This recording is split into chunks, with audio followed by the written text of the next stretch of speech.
From growing up on a farm outside Stockton to building signature communities and helping launch UC Merced, Fritz Grupe has spent more than 6 decades making an impact. In his book, The Art and Science of Leadership and Management, he distills a lifetime of lessons and discusses the events and people that define his story. Welcome, Fritz. Well, thank you very much, Scott. I want to start with, you are known as developer, builder of communities, helped launch UC Merced. You added author now. Now, you actually have 2 books, The Art and Science of Leadership and Management, right. But you've also written another book as well. And what is that one? This one's called Enjoy the Ride. Enjoy the Ride. And another business book? Yeah, well, it's a little bit of the history of our family. What prompted the book is our family said, you ought to write down some of this stuff because people will ask you. If you look back, you don't see everybody's problems. You and I have discussed this before. It looks like, well, all you've had is successes. So I wanted to talk about all the dips in my life and the major setbacks. And also, I have 13 great-grandkids. 13? Greats. Wow. 20 grandkids. And when my great-grandfather came to California before it was a state, I wished I could interview him today. Oh, I bet. And he never did write down anything. So I said, I had to write it down from my perspectives so my great-grandkids someday will have something. And then you kind of get into it. And then there are so many lessons from business that I've learned through the ups and downs. People said, you ought to just do something. But there's so many books on leadership and management, right? This thick, great books, great leaders, managers, but there's no pilot's check sheet. Right. If all you want to do is get in the airplane and make sure you're doing everything, it's not a how-to and how I did it, but it's a checkoff sheet. Well, one of the things I love about this book is that it is so compact. I mean, it's full of thoughts, ideas, maxims, things like that, but it's very compact. Who'd you write it for in addition to your grandchildren? Well, the big book was for the grandkids. This one was people that are in business. Asked me, said, it would be great to have a synopsis of your... So I was going through, giving a talk on something, and Steve Case, I don't know if you know that name. The guy who started America Online. Yeah, he started AOL. And another friend of mine, Jim Morgan, who did Applied Materials. And then a third guy who's got an aerospace company in LA, was international president of YPO. They all endorse the book, and they all say, Fritz, you ought to just write it up. So it's, 30 pages. I mean, it's got all the chapters in here, and it's not my history. A lot of it starts with Aristotle. It just goes back to different things. But there 8 chapters, and chapter on change, innovation, and competition. How much could you write on that? It's 2 pages. Oh, well, actually, in the book, you mentioned competition. This is one of the things I was going to ask you about anyway, which is you talk about how competitors, and I forget the exact line, but competitors and people that are predators, I think, are actually helpful in some ways. What were you thinking about that? Well, people talk about, well, my business competes with your business, or a city said, my city's in competition with your cities. I say management of your city's in competition with the management of that city. So I said, properties don't compete, their managers do. Every property, every human has its own deal. One of the great Drucker quotes, you should build on a people's strengths and make their weaknesses irrelevant. Interesting. Because we all have weaknesses. So get somebody else to cover those and focus on where you're strong. Take us back to the beginning, Fritz. So you grew up in a farm, okay, a little bit outside of Stockton. You were an Aggie for a while at UC Davis, right? Yes, I was. And you got into the real estate business somehow. Take us back to then. How'd you get started? Okay, well, when I got out of college, I went back to the farm, and after I was there a while, I got married my senior year, so responsibility starts right away. Luckiest move you ever made, huh? Boy, well, you've met my wife. I have. Yeah, Phyllis is sure was. quite a lady. Sure was. Very good. So in any event, it shows you what a salesman I am to get her, right? It's true. So I went to my dad and I said, Dad, not right now, but someday I want to make 10 grand a year. And he said, you better leave the farm. So my dad had been a real estate broker in Stockton. He'd retired and developed lots and sold them to builders, and then he'd get the listing back on the lot. So he said, go to work for my old firm. He had 5 partners, and those days it was insurance and brokerage. So I did, and I found out I like sales. And sales are great because you find somebody who's got a need that you want, and you fill their need, and they pay you. That's right. So, I enjoy the more needs I filled, the more I made. And so after 5 years of selling houses, and it was a great research. You talk about getting a PhD. You take women around the car for 5 years, you know what women want in a house. And so the builders were all a bunch of white guys kind of building for themselves. And there was no, well, you can remember back in those days, there were no women bankers, there's no women in the title company. I mean, there were receptionists, but they weren't the leaders. There weren't women architects. So a builder that I had sold homes for went busted, so I made a deal with his bank to take over the unsold lots. And then I hired a guy with a contractor's license and got women involved in designing homes. My wife did the interiors, started building them. I never planned it. Well, it's interesting that you say that. One of the things, a mentor of mine, her name is Helene Freed, and she used to design public spaces. And she said, if you're going to design a successful public space, design it for women rather than for men. And she said the reason for that is that women lead men, and if women will show up, then the men will follow.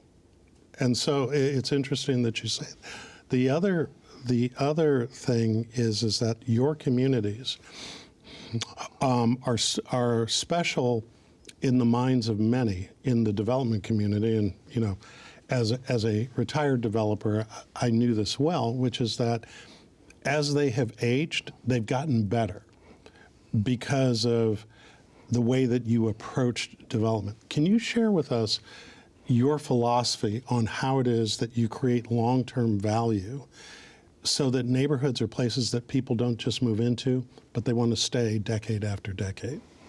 I built houses now in our communities where there's 3 generations living there. Really? To prove your point. And I get letters from people that have lived there.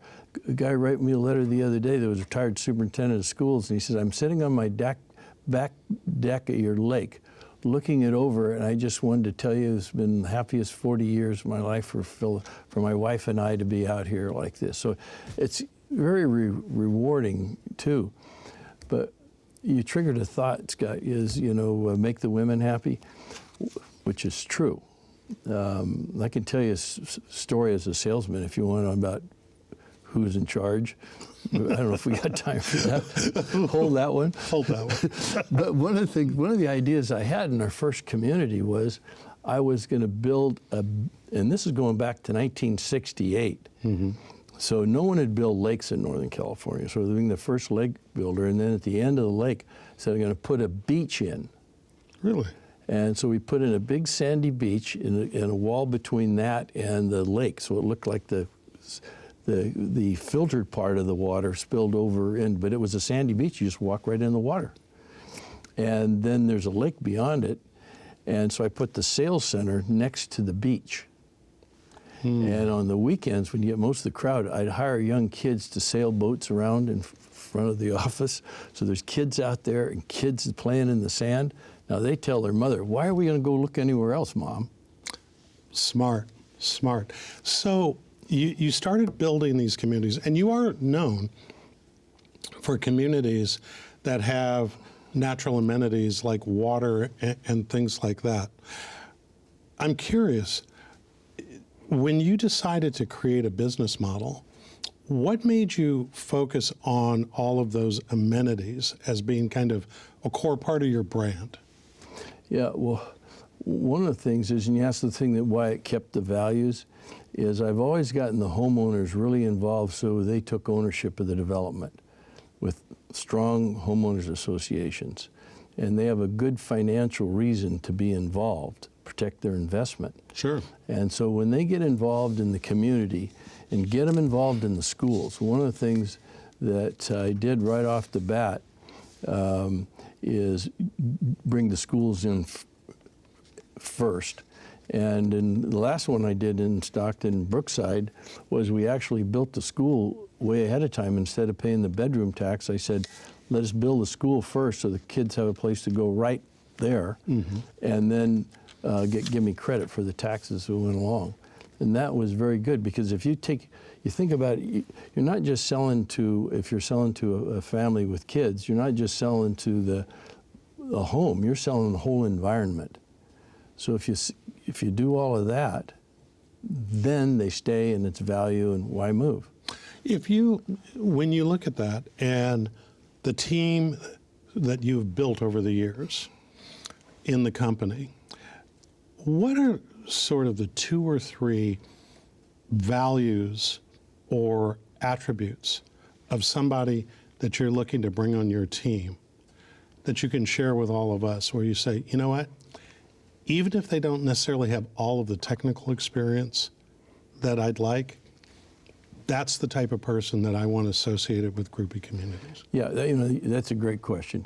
And one of the things that I learned early on, I learned this from my wife, is how important gut feel is about somebody.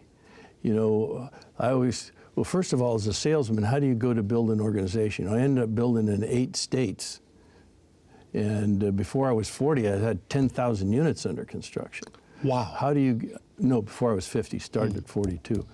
So how do you do all that? How do you go from a salesman to a manager? And one of the things is your values. Your values create your corporate culture. You don't say, there's a corporate culture I want to emulate. It emulates you. And so one of the things that I did, mistakes that I made in the beginning, I hired a couple guys, and my wife says, I don't know why you hired him. I don't think he's going to work. I said, well, look at his resume. She said, I don't care. I just don't feel it. They didn't last. And rarely has anybody have to be let go from our company. Either they feel comfortable there or they don't. And when they do, they trust each other and they have each other's back. So we're all going to screw up. I mean, I've screwed up plenty. And to have somebody cover your back is good. But if you're not the kind of person who will cover another guy's back, they're not going to cover yours. That's true. And it's interesting you mention that, because we're in a moment right now where a lot of people, particularly young people, the Gen Zs, the millennials, and now the upcoming Gen Alphas, when I go out and talk to them, they say to me, I'm never going to trust anybody. It's every person for themselves, because, that's the business environment today. If one of those young people were sitting here with us, what would you tell them in response?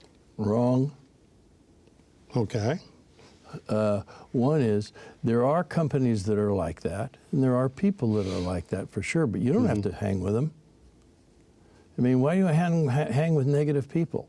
I mean, if you want to have joy in your life, which I do, is you hang with people that are positive thinkers. And one of the problems I think we have today is that people are saying, I don't trust the government, I don't trust universities, I don't trust their research, I don't trust the police department. People who think that way believe in conspiracy theories. They get way off. There's fundamentals at work. Basically, I think people are good. I think a lot of it's the way they're being brought up. Well, when you talk about the way that people are brought up and, examples, whether you decide to associate with one group of people and one set of values or another, One of the things that you and Phyllis are known for, beyond just the success of the business, is the impact you've had in many places, in particular in the San Joaquin Valley area with philanthropy. And I'd like to ask you a little bit about what has inspired you to get involved in so many things. If I'm down in the San Joaquin Valley, particularly in the area around Stockton,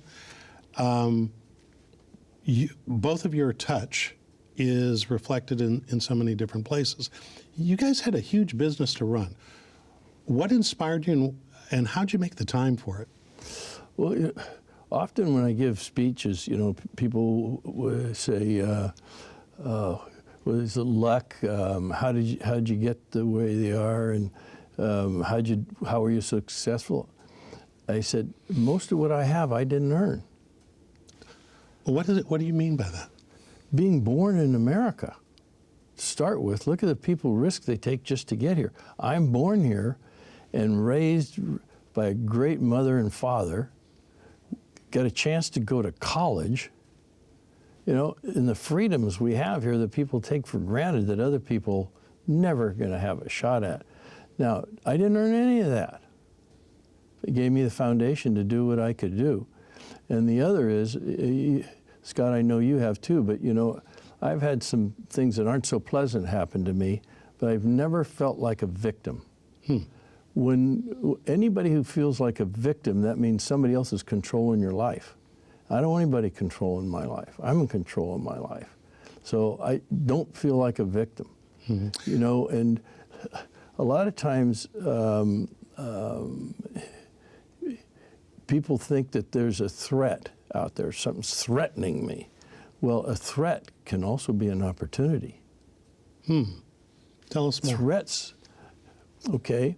When you see something that's not going right, it can be a threat, right? If you can solve the problem, you're going to do well.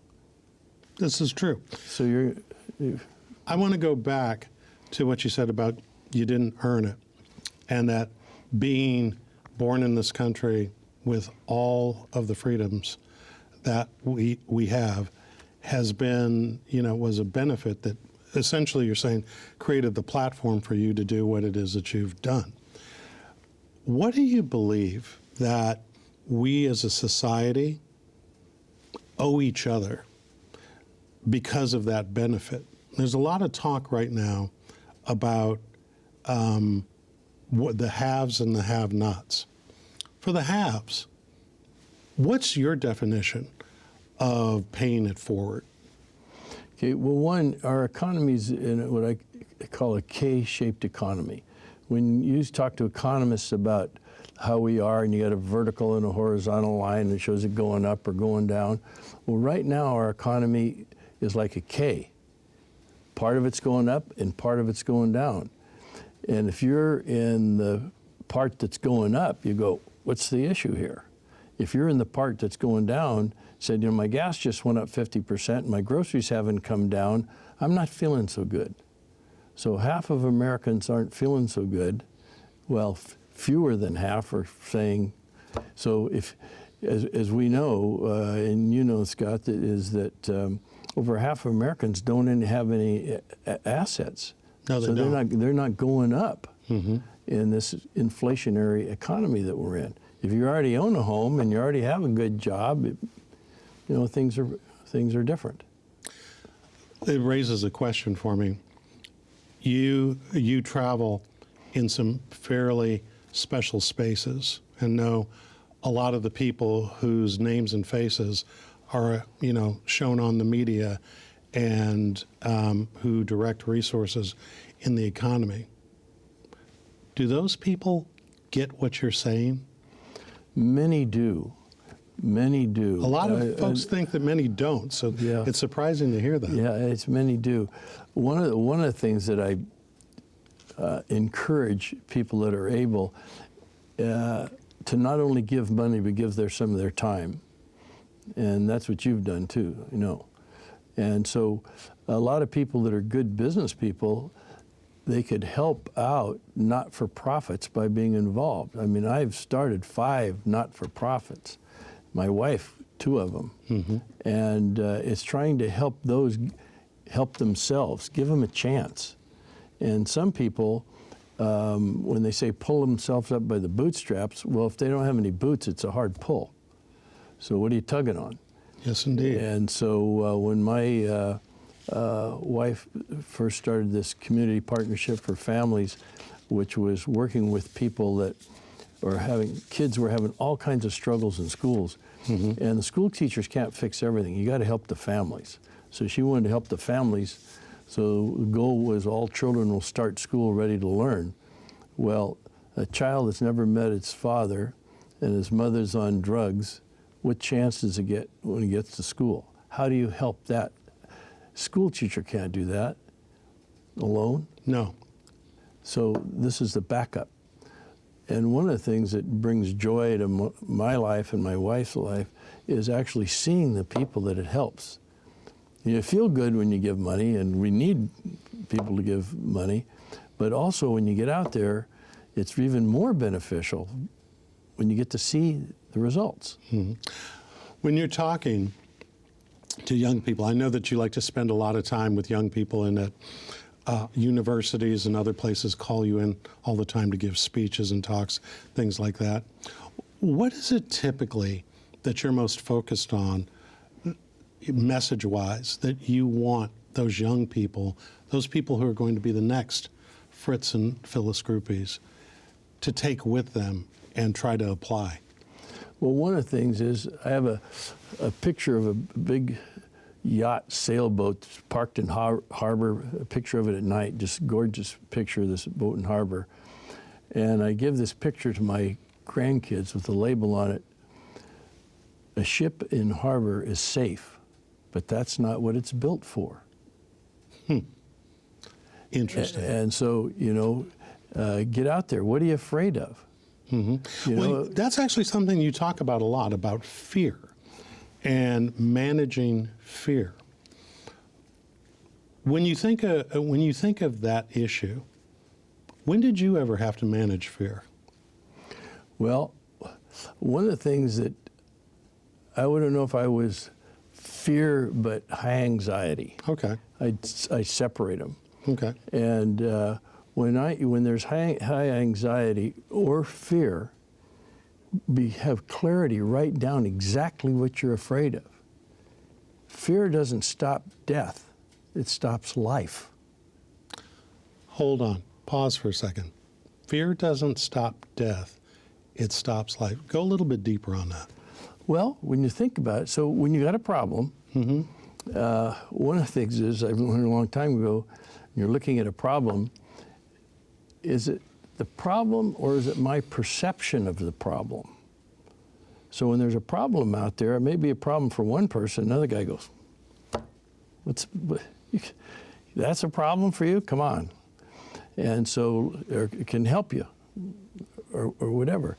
So I think that if you want to get rid of anxiety, have a plan in writing. Here's what I'm worried about and here's what could solve it. Not that you know how to solve it, because you may have to go to someone else. And that's where having a good friend is really important. A lot of people have acquaintances, but not really good friends. And you go to somebody you can kind of get a sanity check, at least. And so, but the reason I say write it down, when I ask young people, I say, have you got a goal? Oh, yeah, I got goals. I said, can you show them to me? Well, I haven't written them out. I said, sounds more like a dream to me. Maybe even an aspiration, but a goal is different. In the book I talk about what it is to be a goal. A goal, you have to be clear in the intent and the scope of it. You have to have a time frame and a cost and results expected, all in writing, or it's an aspiration. All right. So clarity. And I think we'll leave it there. The book is The Art and Science of Leadership and Management. Fritz Grupe, thank you for coming on and sharing your story. Thank you very much for having me. I enjoyed it, Scott. You do a great job. Thanks a lot. You made me look good. So, and that's our show. Thanks to our guest and thanks to you for watching Studio Sacramento. I'm Scott Syphax. See you next time right here on KVIE.